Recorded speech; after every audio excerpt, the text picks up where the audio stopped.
Chicken எடுத்தாலே எங்க இன்னும் சில்லி சிக்கனும் சிக்கன் கிரேவியும் பண்ணி போர் அடிக்கிறீங்க. இந்த முருக் மலாய் சிக்கன் பண்ணி பாருங்கள், சூப்பராக இருக்கும். அதுக்கு ஒரு பவுலில் சிக்கன் எடுத்ததுக்கப்புறம் சால்ட் அண்ட் பெப்பர் போட்டு நல்லா மிக்ஸ் பண்ணி ஒரு ½ மேரினேட் பண்ணி மூடி போட்டு எடுத்து வச்சுக்கோங்க. அதுக்கப்புறமா ஒரு குக்கிங் பேனில் வந்துட்டு பட்டர் போட்டு அவனை நல்லா ஈவனாக ஸ்ப்ரெட் பண்ணி விட்டுட்டு அதுக்கப்புறமா நம்ம தேவையான காரத்துக்கு தேவையான பச்சை மிளகா போட போகிறோம். ஸோ நான் 2 போட்டிருக்கேன், உங்களுக்கு தேவையான அளவுக்கு 3 கூட போடலாம். அதுக்கப்புறமா 2 பெரிய வெங்காயம் போட்டுட்டு அதை நல்லா மிக்ஸ் பண்ணி கொடுத்துட்டு அதுக்கப்புறமா கேஷ்யூஸ் 10லேருந்து 15 முந்திரி பருப்பையும் போட்டு நல்லா மிக்ஸ் பண்ணிக்கோங்க. கூட கசகசா இருந்தாலும் போடலாம்.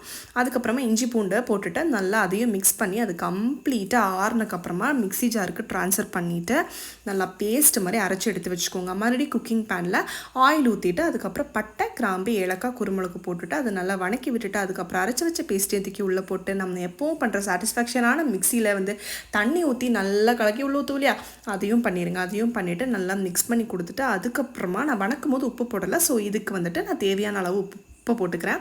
ஸோ உப்பு போட்டு நல்லா மிக்ஸ் பண்ணக்கப்புறமா மேரினேட் பண்ணி வச்சுருக்கிற சிக்கனையும் தூக்கி உள்ளே போட்டுட்டு சிக்கனை நல்லா ஸ்ப்ரெட் பண்ணி விட்டுக்கோங்க. உப்பு பார்த்து போடுங்க, ஏன்னா நம்ம மேரினேட் பண்ணதுலேயும் உப்பு போட்டிருக்கோம். ஸோ அதனால் அதை நல்லா மிக்ஸ் பண்ணிவிட்டு மூடி வச்சுக்கோங்க. 10 நிமிஷத்தில் அவன் சூப்பராக வெந்துடுவான்.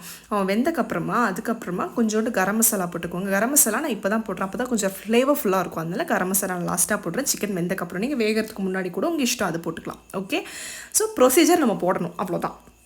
ஸோ இது பண்ணக்கப்புறமா ஒரு 1/4 கப்பு தயிர் போட்டுக்கோங்க. தயிர் ஊற்றி நல்லா மிக்ஸ் பண்ணிவிட்டு உங்கள்கிட்ட ஃப்ரெஷ் க்ரீம் இருந்துச்சு அப்படின்னா, அதாவது ஃப்ரெஷ் க்ரீமுங்கிறது நம்ம வீட்டில் சேமித்து வச்சுருக்க பாலாடை நெய்க்காக எடுத்து வச்சுருப்போம் இல்லையா, அதையவே தூக்கி நல்லா மிக்ஸி ஜாரில் போட்டு நல்லா திருப்பினீங்கன்னா அவன் ஃப்ரெஷ் க்ரீம் ஆயிடுவான்.